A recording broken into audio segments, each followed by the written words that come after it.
Welcome to Reshaping Workflows with Dell Pro Max PCs and NVIDIA, where innovation meets real-world impact in high-performance computing.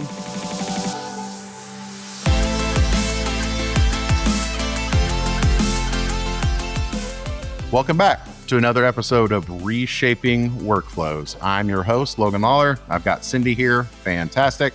But that's not why you're here to listen. You're to hear about different workflows. And today we have maybe one of the best when it comes to Adobe.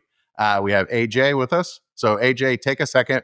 Well, one, thank you for coming. And two, take a second, kind of give, the 30-second elevator pitch a little bit on your background, what you do and what kind of tools you use. I mean, you don't have to list them all, but what are the main ones that we're going to talk about today? Sure.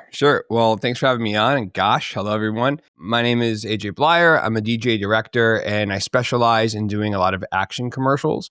I jump out airplanes a lot. We do a lot of stuff with race cars, helicopters, pyrotechnics, as I kind of joke, anything that kind of freaks out my parents a little bit. And I have been using Adobe for a long time. I'm a bit of a technologist by trade.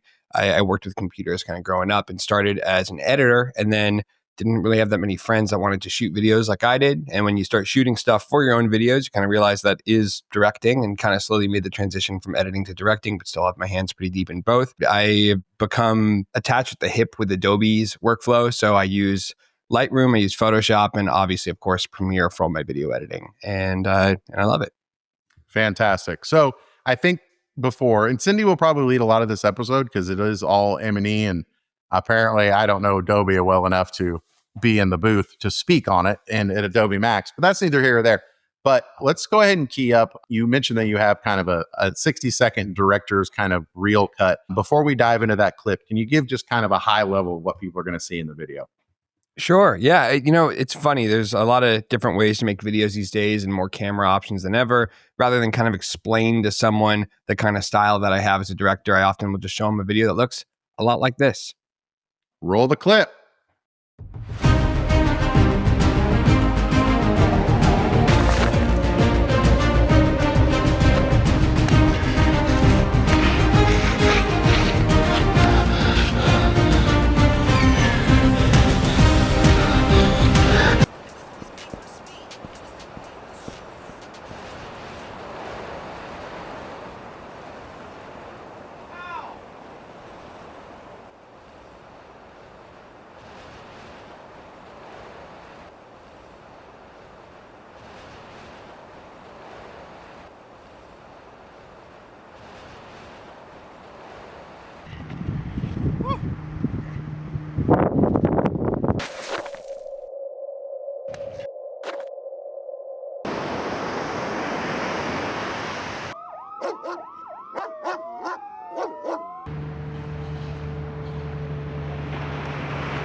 So AJ, awesome clip, well beyond my skill set. I'm impressed, but I can't do any of this creative stuff. So Cindy, you're the Adobe expert.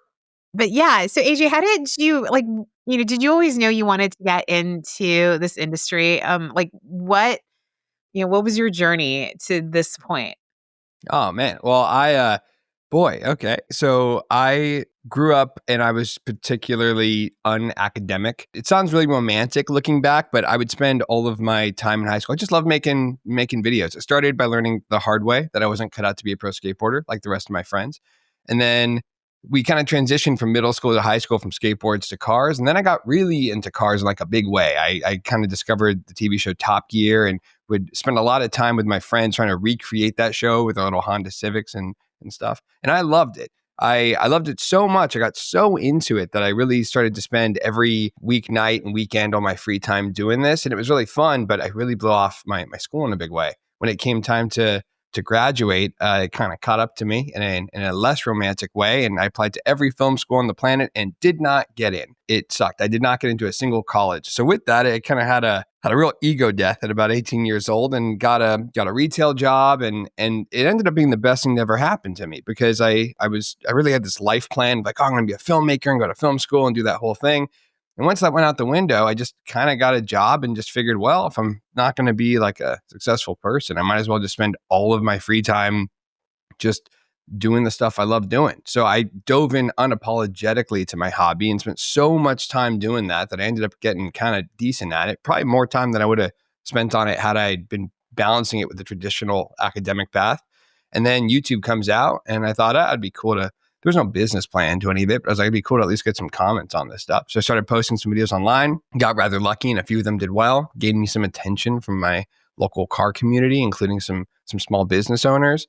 Started doing video work for dealerships, and then that got the attention eventually of fancy car brands, and slowly started breaking even with my retail job enough that I decided to, I was 23, I didn't know anything about anything. I quit my retail job and just decided I was going to try being a filmmaker full time. I love that. And we've all had our stint in retail. So what I love about this industry is as everyone is very loyal to their software. So you've been really close with Adobe. What's the workflow look like? What softwares are you using? You mentioned Creative Cloud. What else? Tell me about After Effects, Substance. Yeah, absolutely. So it's interesting. For a long time, I was doing kind of event video work, as so many people do, cutting my teeth on that. And I always had aspirations of doing bigger projects. I would pass these big shoots, that messed up parking for like neighborhoods at a time. And I was like, oh my God, I want to get into that stuff. And as I slowly have transitioned into kind of doing these larger, sometimes 100+ crew productions, it's amazing how everything from the bottom to the top begins to scale up. That started at first with crew numbers and lighting, and then obviously camera systems. And one of the things that you learn very quickly as you're shooting on these cinema cameras, especially shooting high frame rate stuff or 8K stuff, is the hard drive space and the technical burden of what you're doing in both writing and reading media, but also to your DIT. It just begins to go up exponentially to the point where suddenly I'm talking about terabytes. Suddenly I'm talking about RAID arrays. Suddenly I need to get machines that are specced out to the absolute max, not because it's like the most fun way to spend money for me, but because it's a true professional necessity.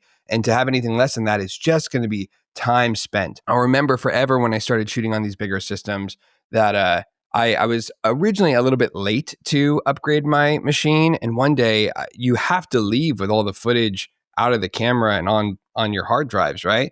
And at the end of the day, I was waiting to dump footage and it just was not going fast enough to the point where we're done. And then the sun is setting and then the crew is leaving. And then we're talking about maybe postmating some pizza. And it just ended up really being such a delay, even to my client, where I was like, okay, I can't have this be the bottleneck.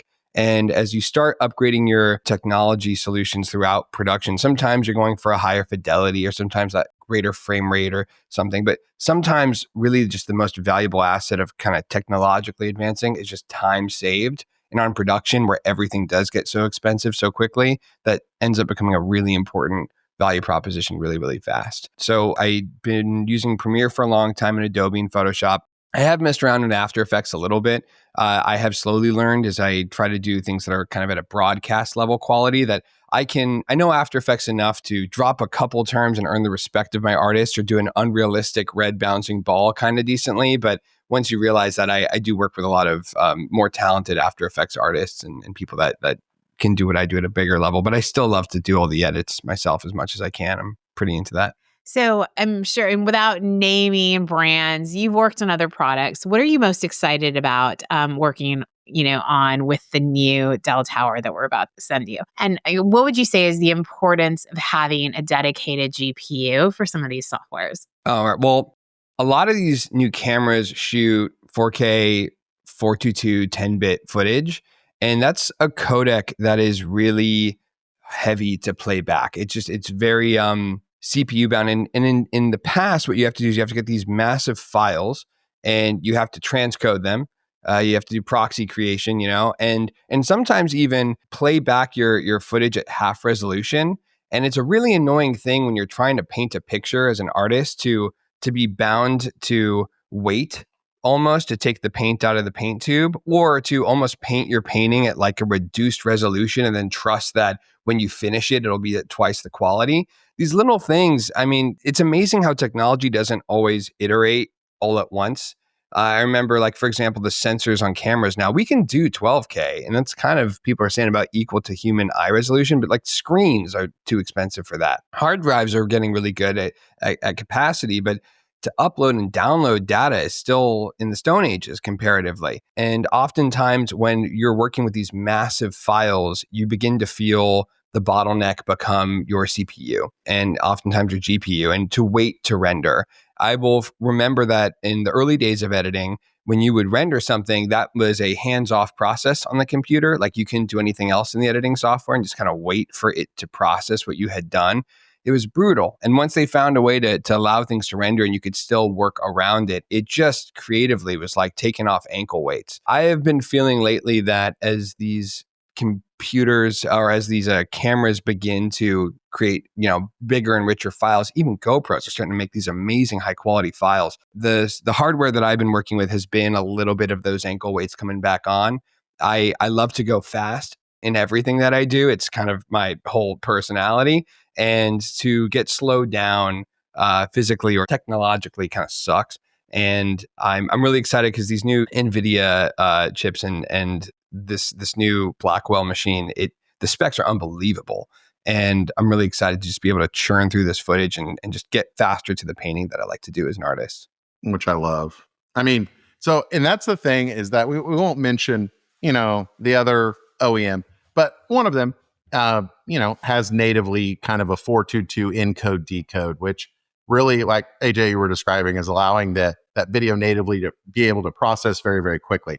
Up until this release of, the NVIDIA RTX Pro cards, 422 was not native kind of within the GPU. And that's right, because this is processed locally on correct the RTX Pro, right? Correct. That's sick. That's so cool. Lives natively in the GPU, where the speed of the encode decode that you were getting from the company we will not name that's no longer an advantage, where a lot of people gravitated to that, because I get it, right? Like, I mean, I hate lagging stuff, takes forever, whatever.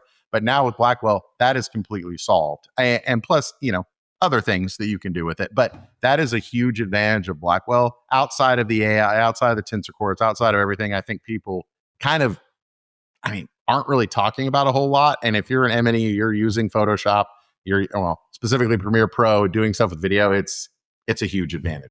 It's absolutely true. And as someone who's a pro end user of both hardware and of machine, just even, cameras, everything like that, it's interesting. I can acknowledge that for a lot of technology companies, I am not the majority customer, right? I am sitting kind of at the top, and not because I like to flex my GPUs on people, though I'm not mad about it. But it really is, as I've said before, like a professional necessity. Like, it sucks if you don't have hardware that's optimized for the super intensive graphics processing intensive work that we do.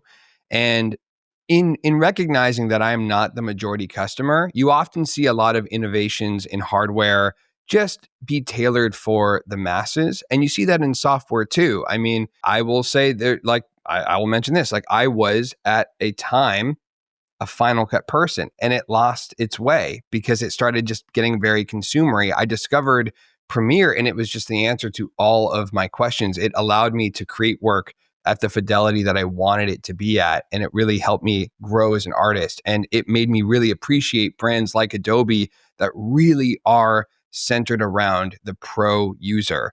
I wish more hardware companies were as tailored to pro hardware users as I feel Adobe is for software. It's part of the reason I love that company so much. And the Blackwell and the NVIDIA RTX Pro, this GPU, it does feel, again, kind of like a focused hardware solution to my problems as a high-end creative user. It's one of the reasons I'm really excited to get my hands on the machine. Yeah, we're excited to send it to you. Yeah, pumped. But that's assuming Cindy does what she says she's going to do. So you need to watch out, buddy. You need to watch out. Yeah.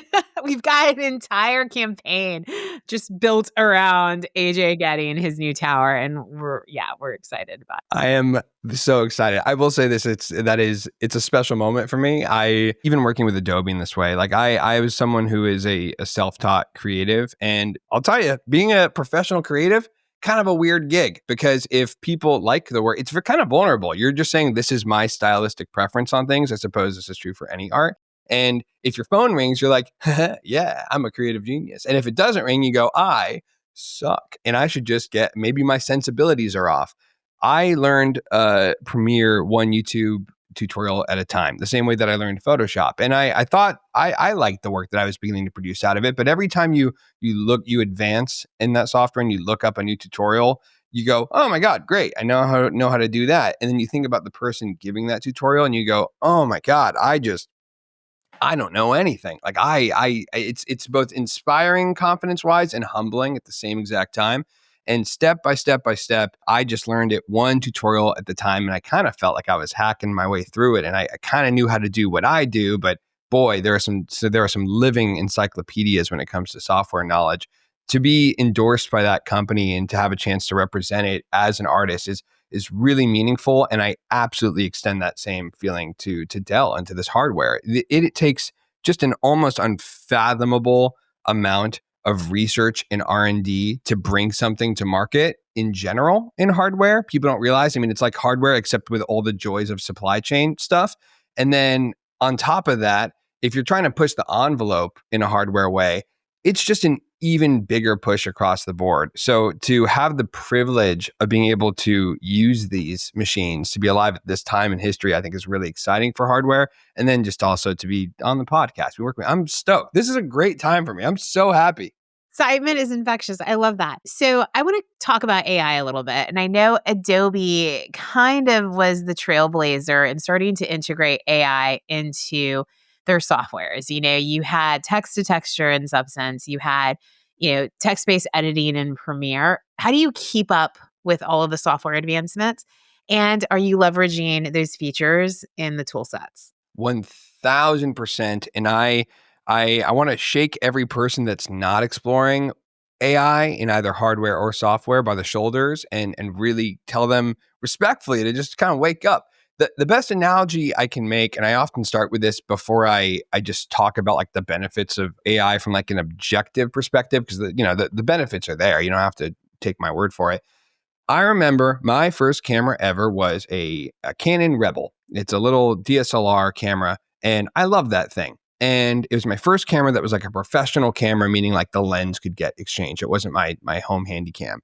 And I love that thing. But I remember getting a lot of flack from people at that time because it was right at the advent of digital photography. And I, to be honest, do not know my way around a darkroom. I know Photoshop really well. And I know that the processes in Photoshop like dodge and burn are inspired by darkroom stuff. I'm also not knocking film. I think there's a beautiful quality that's unique to film. I like stuff done on film, but I never had to learn it. And I threw myself into being kind of a digital technologist. And I got a lot of flack for this. And I remember just not caring because these were the tools I had at the time. And it didn't feel that relevant then. And I wanted to invest in the way things were going.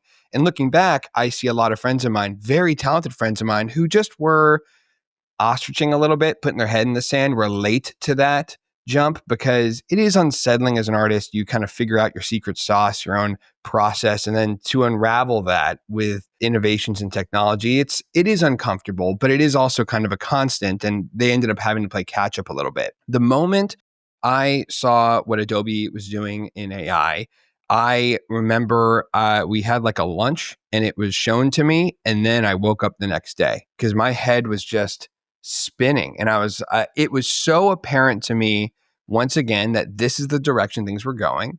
And I could look at it from one of two angles. As a creative storyteller, it's incredibly exciting. It empowers me to do stuff I could have never done before. As a creative process, it is objectively unsettling, but things will continue to innovate. In 10 years from now, kids these days, our kids in the future are going to be using these AI solutions in hardware and software. They won't be thinking about what was. And I decided as an artist, I wanted to I wanted to be relevant. I wanted to be at the helm. And I don't know where AI is going. I think we all kind of agree in some respects it's kind of in its puberty phase. Like it's just innovating so quickly. We are all exploring it together. But the innovations are starting to go from interesting to exponential. And it's really getting to get exciting.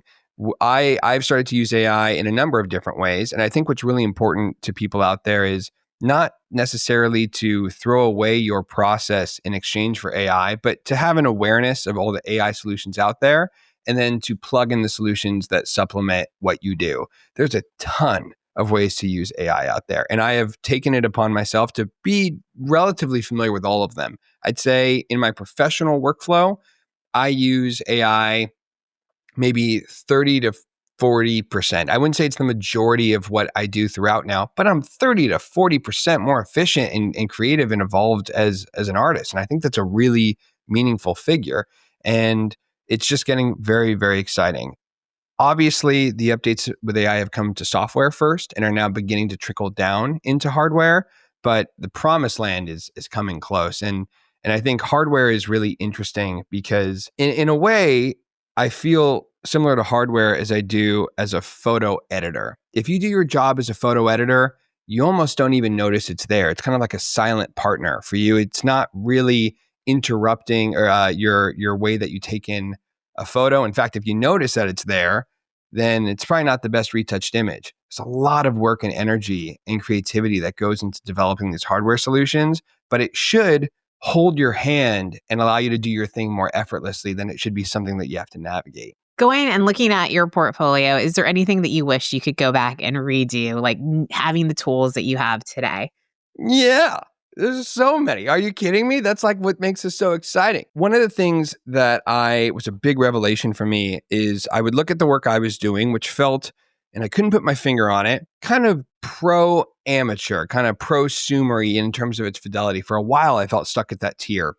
And then I would look at like the photo, for example, the photos are something I was shooting of a car on the street. And then I'd look at these magazine covers. And for the life of me, I was like, what is the difference? Why does that look like a nice, clean, cohesive piece of art? And why does mine look like a photo of a car on the street? And as my eyes become more discerning, I've realized it's really about taking the time to clean up all those imperfections in everything that you do. Cleaning up the telephone poles and the person walking in the background and that crack in the ground and that ugly reflection in the side of a vehicle and all that stuff. And the first time I found an image that I knew was pretty good in camera, and I just spent days making it, just taking out everything I could imagine. I remember I went to the bathroom and I looked back at my monitor and I was like, there it is. That's the difference. It gets really difficult to do that, though. It's very time intensive. And as a compositor and as I would consider myself a pretty advanced editor, it just takes a lot of time and a lot of carpal tunnel, frankly. It's even harder when you go into video because you now have this Z-axis movement and it takes advanced visual effects. I would love to have advanced visual effects at my fingertips, but I remember as a director and as a cinematographer and as a video editor, as soon as I saw the amount of focus and energy needed to really become a top tier visual creative, it just felt like I would need to have like a severance, like separate life to invest fully into that skill set and get myself capable of it. Now knowing that I have not all of, but a lot of what would have been advanced visual techniques at my fingertips, it doesn't just make the videos more polished. It doesn't just make the editing more fun. It actually begins to affect the way I creatively approach new concepts because I now have more things available. So I look at a lot of the old projects I did where I wish I could clean stuff out or take out a distracting person or extend a clip a couple seconds longer than I actually filmed for, have a sound effect that I didn't have access to in the time. And to be able to now do all of that myself, I now not only look at my old projects and I do mess around with some of them just to see what's possible.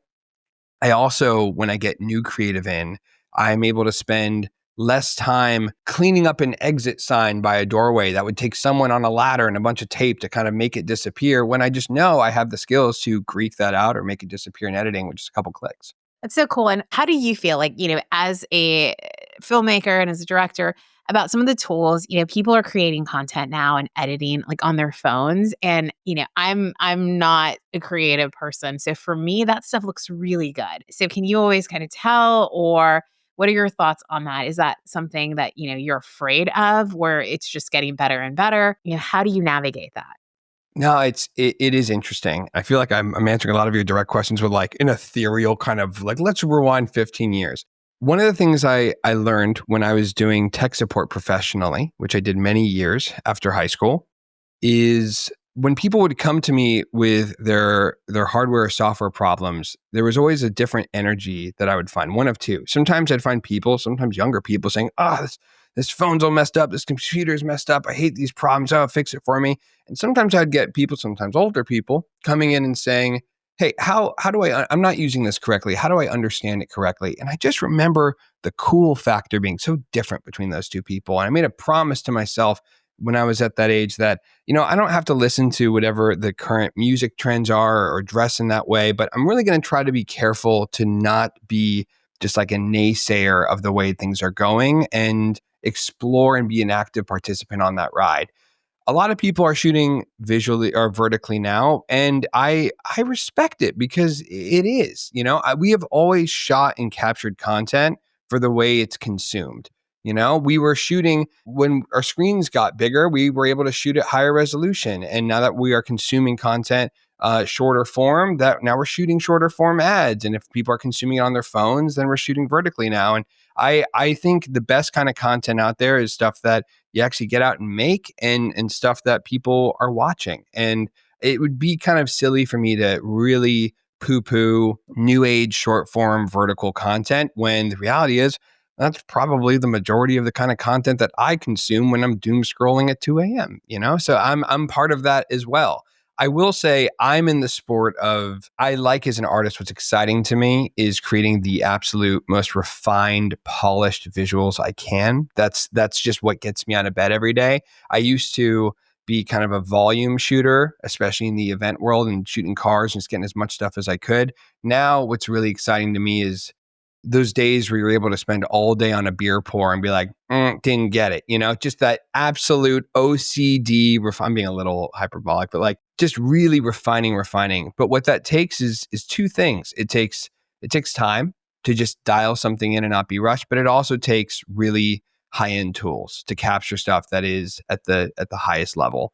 Cameras these days are getting smaller and smaller and smaller, and I am incredibly impressed at the small and handheld and slowly becoming more affordable form factors that these massive cameras are able to do. I've seen like FX3s, just cameras that are able to do 10-bit 422, and I go, that is unbelievable. But the only thing that isn't getting smaller are the file sizes. The data that I'm wrangling remains the same, even if the opportunities and the price points that I have to capture that kind of data are becoming more accessible.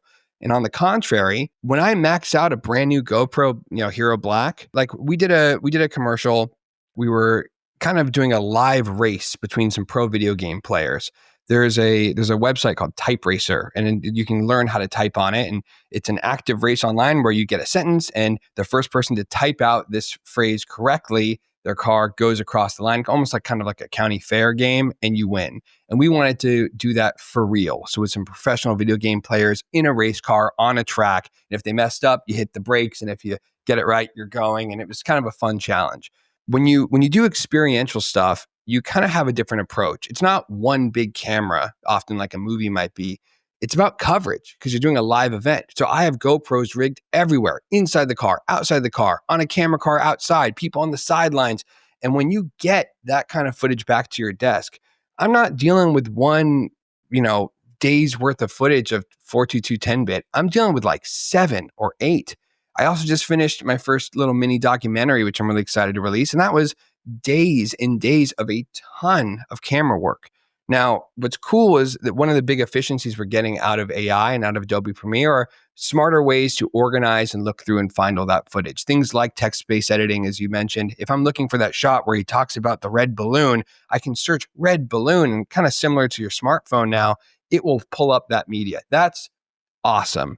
But all the AI software efficiencies in the world to organize and wrangle your footage doesn't make your ingesting and your editing and your rendering and your exporting that much faster. So now that all these cameras, even like, the new iPhone shoots ProRes, I can now bring in all this footage from a myriad of different camera providers. And I can mix Red with Sony, with mobile footage, GoPro.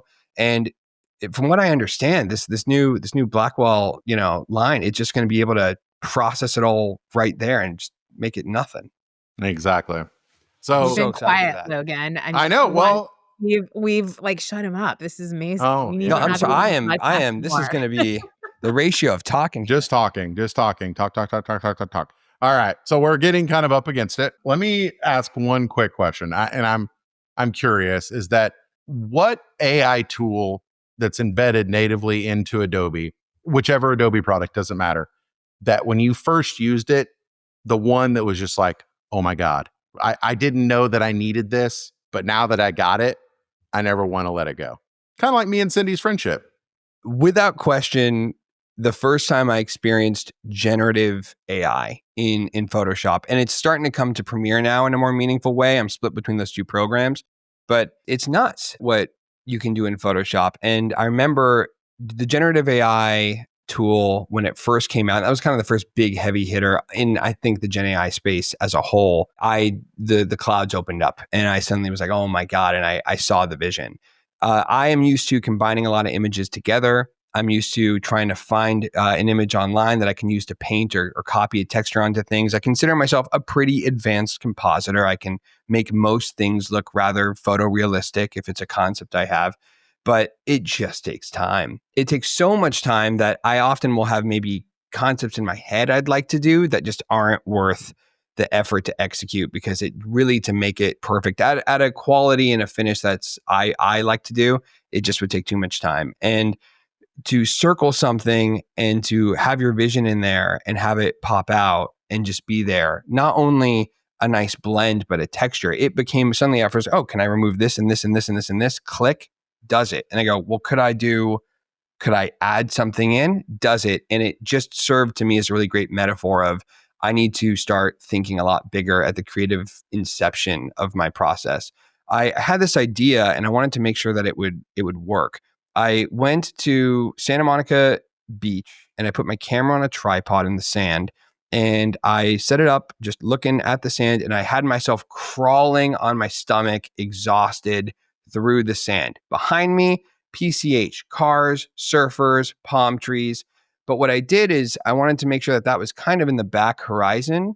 I took that static shot, I selected everything and replaced it with I gave it a prompt, view of distant desert sand dunes on the horizon. And it not only created that for me, but the way it blends and matches lighting into the rest of your frame, suddenly it looked like I was just in the middle of the Sahara Desert crawling on my stomach. And then even further, I took that and I just said, expand it, make it bigger, like make me smaller in the frame. And suddenly I had this massive desert expanse. As a producer, if I wanted to get that shot, that would have been a day. We would have to drive to a location, not talking about permitting or water or safety or travel time, any of that stuff.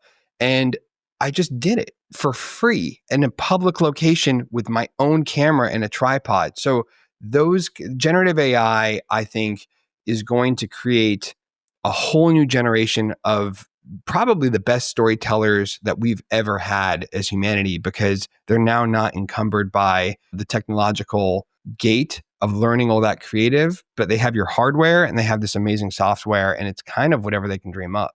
So what I like to do, we're kind of getting up against it. What I like to do to close it out is pretend that, someone just completely flaked, didn't watch any of this episode. Give us 30 seconds to a minute of what you would say are the biggest takeaways from the episode for you that you would want someone to walk away with.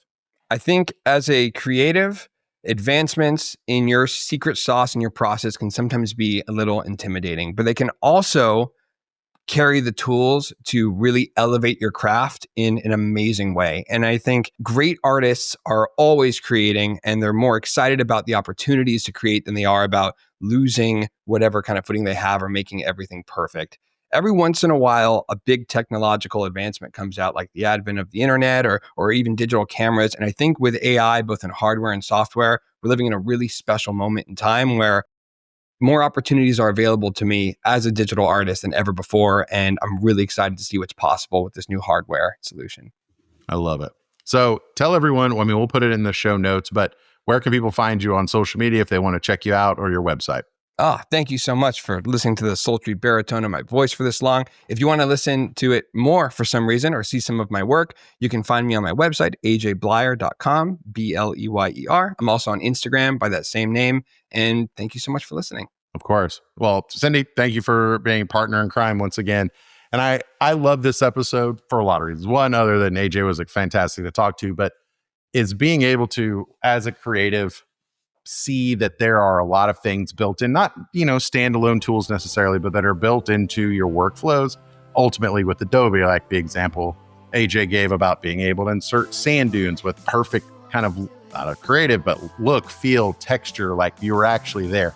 And you're right, it is going to open up kind of the world at the end of the day for people who might not have millions of dollars of funding or a super great legal team to be able to go out and secure locations. It's going to open up a world of creatives that are going to be able to tell stories that we've never seen. And with that, this is Reshaping Workflows with Dell Pro Max and NVIDIA RTX GPUs. Until the next one, keep your AI and Adobe workflows running locally, and we'll see you on the next one.